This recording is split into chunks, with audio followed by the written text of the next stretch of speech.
Movie की शुरुआत एक लैब से होती है जहां एनिमल लिबरेशन के लोग वहां के चिंपैंजीज को आजाद करने आए थे। एनिमल लिबरेशन एक ऐसी कंपनी थी जो एनिमल्स पर हो रहे टॉर्चर से उन्हें आजाद करती थी। वो इस लैब में घुसकर वहां कैद किए चिंपैंजीज को आजाद करने लगते हैं, लेकिन तब वहां का एक साइंटिस्ट उन्हें रोककर बोलता है कि आप ऐसा करके काफी बड़ी मुसीबत मोल ले रहे हो, क्योंकि ये चिंपैंजीज काफी खतरनाक बीमारी से लड़ रहे हैं। ये सुनकर भी वो लोग उसकी कोई बात नहीं मानते और केज का दरवाजा खोल देते हैं। लेकिन उन चिंपैंजीज के आजाद होते ही वो उन्हीं में से एक लड़की पर हमला कर देता है, जिससे कुछ ही सेकंड्स में वो लड़की काफी अजीब तरह की हरकतें करके बदलने लगती है, जिसमें उसकी आंखों का रंग बदल चुका था। उसे खून की उल्टियां हो रही थी, जिससे उसका कुछ खून उसके साथी पर पड़ जाता है और देखते ही देखते वो भी अजीब तरह से बदलकर उस वायरस का शिकार हो जाता है। यानी ये वायरस काफी तेजी से दूसरों को भी इन्फेक्ट करता जा रहा था और इसके सिम्टम जानवरों के मुकाबले इंसानों पर ज्यादा दिखाई दे रहे थे। तब इस वायरस से बचने के लिए लैब का डॉक्टर उस लड़की को जान से मारने की कोशिश करता है, लेकिन वो लड़की काफी ज्यादा अग्रेसिव होकर ज़ॉम्बी में बदल गई थी। इसलिए वो भी उस डॉक्टर पर हमला कर देती है, जिससे वो भी इन्फेक्ट हो जाता है और देखते ही देखते पूरा शहर इस वायरस की चपेट में आ जाता है और इसके बाद ये वायरस पूरी कंट्री में फैल जाता है। अब कहानी 28 दिनों बाद की दिखाई जाती है, जहां हम जिम नाम के एक आदमी को देखते हैं, जो काफी सालों से कोमा में रहने के बाद लंदन के एक हॉस्पिटल में जाग गया था। वो अपने आसपास देखता है तो वो पूरा हॉस्पिटल बिखरा पड़ा था, इसलिए वो काफी परेशान हो जाता है और वहां से निकलने पर भी उसे वहां कोई नहीं दिखता। वो चारों ओर के सन्नाटे में हालत समझने की कोशिश कर रहा था, तब उसे दीवारों पर मिसिंग लोगों के फोटोज नजर आते हैं। इसके बाद वो उसी परेशानी में चर्च आता है तो देखता है कि चर्च की हालत तो बाहर से भी ज्यादा बदतर हो चुकी थी, क्योंकि वहां पर कई दिनों से मरे लोगों की काफी सारी लाशें पड़ी थी। ये देखकर वो कुछ समझ नहीं पा रहा था कि आखिर यहाँ क्या हो चुका है। तभी उसे वहां चर्च के फादर दिखते हैं, जो लंगड़ाते हुए चल रहे थे। उनके मुंह से खून निकल रहा था और वो काफी अजीब हरकतें करते उसकी तरफ बढ़ रहे थे। तभी उनके शोर से वहां और भी ज़ॉम्बी जिम पर हमला करने लगते हैं, इसलिए जिम काफी ज्यादा डर जाता है और वहां से भागने लगता है। तभी दो लोग वहां आकर उन ज़ॉम्बीज का मुकाबला करते हैं और उन्हें आग लगाकर जला देते हैं, जिससे जिम बच जाता है। तब वो दो आदमी उसे अपने साथ ले जाते हैं जहाँ वो दोनों रह रहे थे। तब वो दोनों अपना मास्क उतारकर जिम को अपना नाम बताते हैं, जिसमें एक थी सेलिना और दूसरा था मार्क।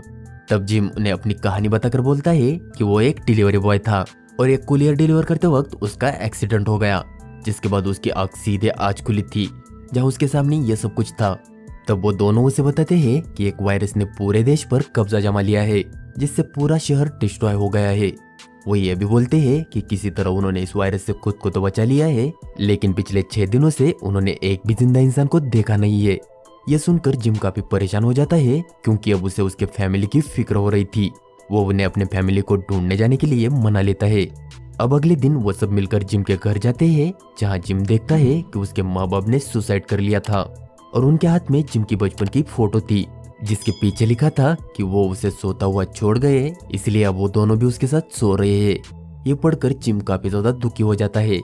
इसके बाद वो सब जिम के घर ही रुकने का फैसला करते हैं, क्योंकि कुछ देर बाद रात होने वाली थी और रात के वक्त सारे ज़ॉम्बीज ज्यादा एक्टिव रहते थे। वो लोग वहाँ किसी तरह अपना समय बिता रहे थे कि तभी दो ज़ॉम्बीज उनके घर में घुसकर उन पर हमला करने की कोशिश करते हैं। वो दोनों जिम के पड़ोसी थे, जो अब ज़ॉम्बी में बदल चुके थे, लेकिन वो तीनों साथ मिलकर उनसे निपट लेते हैं। लेकिन उस सब में ज़ॉम्बी ने मार्क को काट लिया था, जिससे अब वो भी इन्फेक्टेड हो चुका था। इसलिए ना चाहते हुए भी सेलिना को मार्क को मारना पड़ता है, ताकि वो और किसी को नुकसान ना पहुंचा सके। अब उस हादसे के बाद जब वो घर से बाहर निकलते हैं तो उन्हें पास ही की बिल्डिंग के एक अपार्टमेंट की लाइट जलती हुई दिखती है, जिससे उन्हें लगता है कि शायद वहाँ कोई जिंदा है।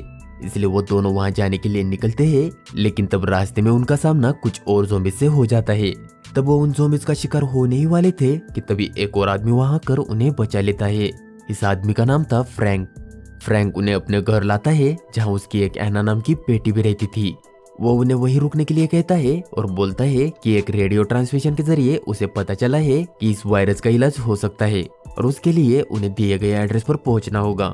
लेकिन ये एक रिकॉर्डेड मैसेज था, जिसे सुनकर सेलिना को उस पर भरोसा नहीं होता, लेकिन इस बात पर भरोसा करने के अलावा उनके पास कोई और चारा भी नहीं था। इसलिए वो सब इस बताए गए एड्रेस पर जाने का फैसला करते हैं। तब सफर के दौरान उनके रास्ते में एक टनल आता है। तब जिम बोलता है कि इस टनल से जाना मतलब खतरा मोल लेना है, क्योंकि टनल में अंधेरे के साथ साथ और भी कई गाड़ियां खड़ी थी। तब फ्रैंक बोलता है कि वो इस रास्ते से जल्दी पहुंच सकते हैं। इसीलिए वो सब इसी रास्ते से आगे बढ़ते हैं और फ्रैंक अपनी कार तेजी से उस टनल में ले जा रहा था।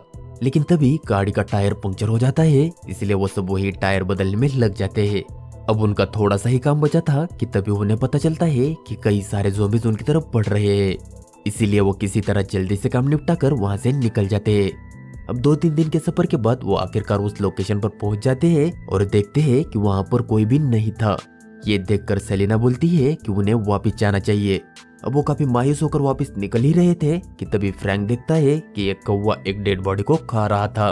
वो देखते हुए उस डेड बॉडी के खून की एक बूंद फ्रैंक की आंख में गिर जाती है, जिससे वो भी इन्फेक्ट हो जाता है। तब एना उसके पास जा रही थी, लेकिन तब वो उसे दूर धकेल देता है और अब जिंदा बचने के लिए जिम फ्रैंक की जान लेने ही वाला था कि तभी आर्मी का एक ऑफिसर वहां आकर फ्रैंक को शूट कर देता है।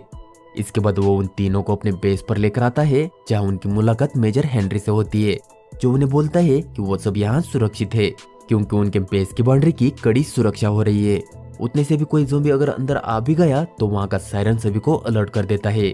इसके बाद हेनरी जिम को दूसरे ऑफिसर से मिलवाता है, जो कुछ दिनों पहले इन्फेक्टेड हो गया था। इस ज़ॉम्बी को इसलिए पकड़ कर रखा था ताकि उन्हें देखना था कि ये ज़ॉम्बीज़ खाए पिए बगैर कब तक जिंदा रह सकते थे।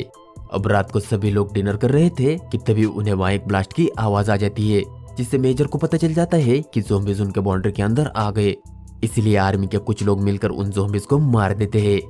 इसके बाद जब वो सारे ऑफिसर अंदर आते हैं तो उन्हीं में से एक ऑफिसर सेलिना के साथ बदतमीजी करने लगता है। इसीलिए जिम और उसमें हाथापाई होती है, लेकिन तभी मेजर झगड़े को रोककर उस ऑफिसर को बाहर भेज देता है। इससे हमें यह पता चलता है कि आर्मी के लोग ही जिंदगी का लालच देकर लोगों को यहाँ बुलाते थे और उनकी लड़कियों के साथ जबरदस्ती करते थे। जिम को जब ये बात पता चलती है तो वो एना और सेलिना को लेकर वहां से भागने की कोशिश करता है, लेकिन तब मेजर अपने ऑफिसर्स को बुलवाकर उन्हें रोक लेता है, जिसमें जिम बेहोश हो जाता है। अब वो लोग जिम को लॉकअप में बंद करने ही वाले थे कि तभी उन्हीं में से एक फेरेल नाम का ऑफिसर, जो कि ईमानदार था, वो जिम को बचाने की कोशिश करता है, लेकिन बदले में वो लोग जिम के साथ उसे भी लॉकअप में बंद कर देते हैं। वहाँ फेरेल जिम को बताता है कि हेनरी पागल हो चुका है और उसे लगता है कि पूरी दुनिया तबाह हो चुकी है, इसलिए वो बचे लोगों के साथ कुछ भी कर सकता है। इसके बाद आर्मी के लोग जिम और फेरेल को एक जंगल में लाते हैं जहाँ वो उन्हें मार सके। वो लोग वहाँ फेरेल को तो मार देते हैं, लेकिन जिम किसी तरह वहाँ से भागने में कामयाब हो जाता है। काफी देर भागने के बाद जिम थक कर एक जगह गिर जाता है। तभी उसकी नजर आसमान में उड़ रहे प्लेन पर पड़ती है, जिसे देखकर वो समझ जाता है कि ये वायरस पूरी दुनिया में नहीं फैला, यानी यहाँ ऐसे भी लोग हैं जो कि इन्फेक्टेड नहीं है। इधर बेस पर आर्मी वालों ने सेलिना और एना को अपने कब्जे में ले लिया था, इसीलिए जिम उन्हें बचाने का एक प्लान बनाता है। वो चुपके से जाकर बेस के पास वाला सायरन बजा देता है, जिससे मेजर को लगता है कि वहाँ ज़ॉम्बीज़ आ गए हैं। इसीलिए वो अपने साथियों को लेकर वहाँ चला जाता है। तब छिप कर जिम एक सोल्जर को मार देता है, लेकिन तब हेनरी उसके हाथ नहीं आता और वो वहाँ से भाग जाता है। उसी का पीछा करते हुए जिम भी बेस कैंप आ जाता है, जहाँ वो उस ऑफिसर को खोल देता है जिसे इन्फेक्टेड होने की वजह से आर्मी ने कैद करके रखा था। उसे खोलने पर वो बाकी ऑफिसर्स के ऊपर हमला कर देता है, जिससे वो सब भी इन्फेक्टेड हो जाते हैं। इसलिए वहाँ काफी अफरा तफरी मच जाती है और सारे ऑफिसर्स वहाँ से भागने लगते हैं। उसी बीच मौका मिलने पर सेलिना और एना भी वहाँ से भागने की कोशिश करते हैं, लेकिन तभी एक ऑफिसर उन्हें पकड़ लेता है। उतने में जिम भी वहाँ पहुंच जाता है और उस ऑफिसर को मारकर उन्हें बचा लेता है। तब जिम की हालत भी खराब थी, जिससे सेलिना को लग रहा था कि वो भी इन्फेक्टेड है, लेकिन उसी वक्त उसका एक डाउट क्लियर हो जाता है और वो दोनों इमोशनल होकर पास आ रहे थे। इतने में एना जिम के चेहरे पर एक बोतल मारकर उसे जख्मी कर देती है, क्योंकि उसे लग रहा था कि जिम सेलिना को काटने की कोशिश कर रहा है। इसके बाद वो सब वहाँ से भागते हैं और एक कार में जाकर बैठने की कोशिश करते हैं, लेकिन मेजर हेनरी पहले से ही उस कार की बैक सीट पर बैठा था। वो जिम को गुस्से से बोलता है कि उसने उसके सारे ऑफिसर्स को मरवा दिया। ऐसा बोलकर वो उसे शूट कर देता है, जिससे जिम की हालत और खराब हो जाती है। तब एना एक प्लान बनाती है और गाड़ी को रिवर्स लेती है।